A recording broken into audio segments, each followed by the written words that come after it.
Aku sering mendengar kalimat bahwa Indonesia adalah bangsa yang besar. Ada banyak sekali keanekaragaman, suku, agama, ras, adat istiadat, dan lainnya tumbuh dan hidup di Indonesia, saling berdampingan. Aku dari Jawa, kamu dari Batak, dia dari Dayak, mereka dari Asmat, dan yang lain dari berbagai suku di Indonesia. Memang bangsa kita begitu besar ya.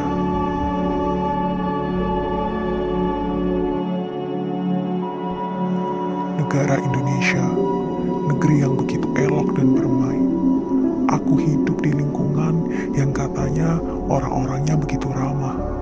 Negara Kesatuan Republik Indonesia, sebuah negara kepulauan yang bercirikan Nusantara. Wilayahmu begitu luas, terbentang dari Sabang sampai Merauke, dari Nias sampai Pulau Rote. Seperti itulah kalimat yang sering aku dengar dalam iklan Indomie. Gunung-gunung saling berjejer, lautan terbentang luas, kekayaanmu begitu melimpah. Indonesia, aku salah satu bagian dari rakyatmu. Lebih dari 260 juta orang tinggal di Indonesia.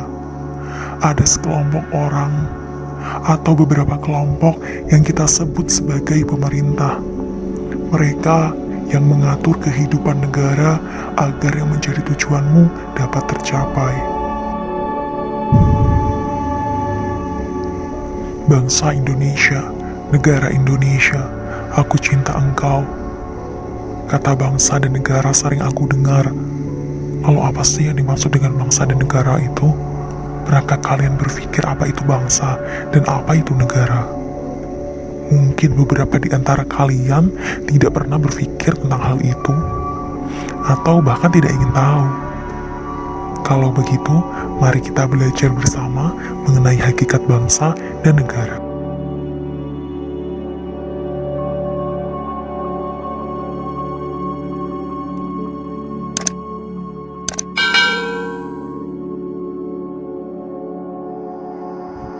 Hakikat bangsa dan negara.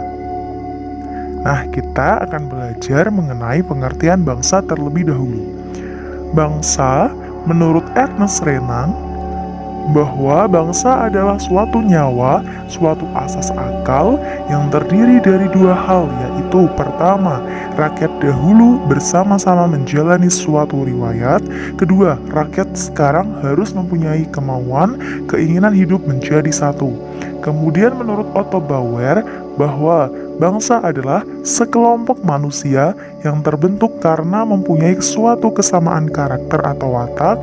Karakter atau watak ini tumbuh karena adanya kesamaan pengalaman. Jadi, ada banyak sekali tokoh yang menyampaikan gagasan mengenai pengertian bangsa. Nanti kalian bisa cari sendiri melalui buku ataupun sumber referensi lain. Kemudian, pengertian bangsa secara umum bahwa bangsa adalah kesatuan orang-orang yang sama asal-usulnya, keturunannya, adat istiadat, bahasa dan sejarahnya, golongan orang yang mempunyai asal-usul dan sifat khas yang sama, serta mendiami suatu wilayah tertentu. Sekarang kita akan lanjut mempelajari mengenai unsur-unsur bangsa. Jadi unsur-unsur bangsa ada 5. Di sini ada 5. Yang pertama ada sekelompok manusia yang mempunyai kemauan untuk bersatu. Kemudian yang kedua adalah berada dalam suatu wilayah. Nah, kemudian yang ketiga adalah ada kehendak untuk membentuk atau berada di bawah pemerintahan yang dibuatnya sendiri. Kemudian yang keempat, secara psikologis merasa senasib, seperjuangan, setujuan, serta cita-cita. Misalnya yaitu bangsa Indonesia ya, merasa senasib, pernah dijajah dulu. Jadi orang-orang bangsa Indonesia merasa pernah menderita dulu. Ya, karena pernah dijajah, akhirnya mereka punya tujuan yang sama, yaitu merdeka, Indonesia yang merdeka. Dan unsur bangsa yang terakhir adalah mempunyai asal-usul dan keturunan yang sama. Nah, Jadi, ini adalah materi tentang bangsa. Ada pengertian bangsa dan juga unsur-unsur bangsa. Nah, kalau kalian masih bingung, nanti kalian bisa tanya ataupun bisa mencari materi lainnya di buku dan sumber referensi lainnya. Kita akan lanjut. Hakikat negara. Nah, di sini saya mengambil dua pengertian menurut tokoh. Yang pertama adalah Aristoteles, di mana negara adalah perpaduan beberapa keluarga, mencakup beberapa desa, hingga pada akhirnya dapat berdiri sendiri sepenuhnya dengan tujuan kesenangan dan tujuan bersama. Sedangkan menurut George Jelinek, negara adalah organisasi kekuasaan dari sekelompok manusia yang telah berkediaman di wilayah tertentu. Nah, itu pengertian menurut tokoh. Sekarang kita ke pengertian secara umum atau kesimpulannya, bahwa negara adalah organisasi masyarakat yang memiliki wilayah tertentu dan berada di bawah pemerintahan yang berdaulat yang mengatur kehidupan masyarakat tersebut. Ini adalah pengertian negara. Nah, sekarang biar gak bingung, kita akan belajar mengenai unsur-unsur terbentuknya negara. Yang pertama, unsur konstitutif atau unsur wajib. Jadi unsur yang wajib dipenuhi. Ada rakyat. Rakyat terdiri dari warga negara dan warga negara asing. Kemudian penduduk dan bukan penduduk. Warga negara adalah seseorang berdasarkan hukum merupakan anggota dari wilayah negara yang bersangkutan dengan memiliki status kewarganegaraan asli maupun keturunan asing. Jadi kalau warga negara itu secara hukum sah sebagai bagian atau warga dari suatu negara. Kalau warga negara asing, apabila seseorang berdasarkan hukum bukan merupakan anggota dari wilayah negara yang bersangkutan dengan memiliki status kewarganegaraan asli maupun keturunan asing. Kemudian penduduk dan bukan penduduk.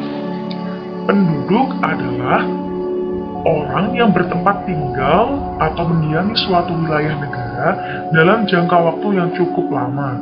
Sedangkan bukan penduduk apabila adalah mereka yang bertempat tinggal atau mendiami suatu wilayah negara untuk sementara waktu atau dalam jangka yang pendek. Misalnya seorang wisatawan. Nah, misal ada wisatawan dari Korea Selatan ke Bali. Mereka tinggal di villa atau hotel hanya seminggu atau paling lama sebulan. Nah, itu dikatakan bukan penduduk karena mereka hanya sementara tinggal di Indonesia, tujuannya untuk berwisata. Kemudian yang kedua yaitu wilayah. Bagian tertentu dari permukaan bumi di mana penduduk suatu negara bertempat tinggal secara tetap yang terdiri dari daratan, lautan, dan udara. Dan unsur yang terakhir yaitu pemerintah yang berdaulat. Pemerintah yang mempunyai kekuasaan yang tertinggi, kekuasaan yang tidak berada di bawah kekuasaan lainnya, pemerintah berdaulat ke dalam dan keluar. Yang dimaksud pemerintah berdaulat ke dalam berarti bahwa pemerintah itu berwibawa, berwenang, menentukan dan menegakkan hukum atas warga serta wilayah negaranya.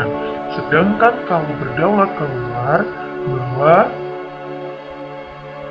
pemerintah atau negara mempunyai kedudukan yang sederajat dengan negara-negara yang lainnya. Ketiga unsur ini ada rakyat, wilayah, dan pemerintah yang berdaulat harus semuanya terpenuhi, harus ada dalam suatu negara. Tidak boleh nggak ada salah satu, namanya unsur wajib. Kemudian selain unsur wajib ada unsur tambahan atau disebut sebagai unsur deklaratif. Ada pengakuan de facto dan pengakuan de jure. Kalau pengakuan de facto yaitu pengakuan menurut kenyataan. Jadi, suatu negara diakui karena memang secara nyata telah memenuhi unsur-unsurnya sebagai negara. Ada pengakuan de facto bersifat sementara dan pengakuan de facto bersifat tetap. Kalau pengakuan de facto bersifat sementara, bangsa, berarti pengakuan yang diberi suatu negara tanpa melihat bertahan atau tidaknya negara tersebut di masa depan. Apabila negara baru tersebut kemudian jatuh dan hancur, maka negara tersebut akan menarik kembali pengakuannya. Jadi hanya sementara. Kalau pengakuan de facto bersifat tetap, berarti negara memberikan pengakuan terhadap suatu negara baru, yaitu bersifat tetap.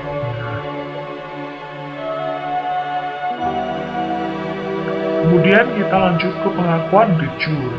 Jadi de jure jelas ya bahwa hukum, pengakuan berdasarkan hukum. Jadi secara hukum internasional, negara tersebut sudah diakui sebagai negara. Jadi negara yang baru atau negara yang baru merdeka diakui sah sebagai suatu negara secara hukum internasional. Kalau unsur ini terpenuhi, maka sangat menguntungkan bagi negara. Misalnya dengan adanya pengakuan dari negara lain akan menimbulkan hubungan kerjasama yang baik dalam bidang pangan, kemudian dalam bidang teknologi dan lain sebagainya, sehingga negara baru tersebut menjadi lebih berkembang dengan menjalin hubungan dengan negara lain.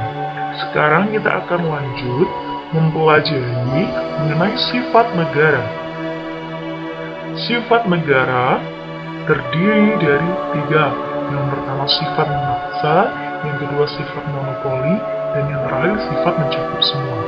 Nanti kalian baca apa yang saya tampilkan agar kalian nggak ngantuk.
Tadi sifat memaksa, monopoli, dan mencakup semua.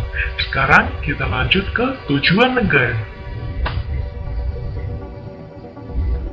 Tujuan negara Kesatuan Republik Indonesia. Jadi di sini saya menampilkan atau menyampaikan tujuan Indonesia ya. Yang pertama, melindungi segenap bangsa Indonesia dan seluruh tumpah darah Indonesia. Untuk mencapai tujuan ini, pemerintah akan melakukan tindakan-tindakan, program-program yang bertujuan agar tujuan ini itu bisa tercapai. Misalnya dengan membentuk polisi yang bertugas melayani dan mengayomi masyarakat, kemudian ada Densus 88 yang bertugas untuk menangkap teroris, kemudian ada TNI yang bertugas untuk mempertahankan dan melindungi wilayah negara Kesatuan Republik Indonesia. Nah, ini bertujuan untuk melindungi bangsa kita dan pastinya masyarakat. Itu tentang tujuan yang pertama. Kemudian kita lanjut ya. Tujuan yang kedua adalah memajukan kesejahteraan umum. Nah, untuk mencapai tujuan ini, misalnya tindakan yang dilakukan pemerintah yaitu dengan membangun jalan tol, membangun jalan lintas provinsi, kemudian ada subsidi pupuk bagi petani, dan lain sebagainya yang bertujuan untuk memajukan kesejahteraan masyarakat. Nah, sudah paham ya? Kemudian tujuan yang ketiga adalah mencerdaskan kehidupan bangsa. Nah, untuk mencerdaskan kehidupan bangsa ini pastinya ditempuh melalui jalur pendidikan. Di pasal 31 ayat 1 Undang-Undang Dasar Negara Republik Indonesia tahun 1945, setiap warga negara berhak mendapat pendidikan. Kemudian dijelaskan lagi bahwa pemerintah menyelenggarakan sistem pendidikan nasional dan negara itu memprioritaskan anggaran pendidikan sekurang-kurangnya 20% dari anggaran pendapatan dan belanja negara. Jadi di situ jelas ya tujuannya adalah untuk mencerdaskan kehidupan bangsa. Tujuan yang terakhir yaitu ikut melaksanakan ketertiban dunia yang berdasarkan kemerdekaan, perdamaian abadi, dan keadilan sosial. Perbedaan bangsa dan negara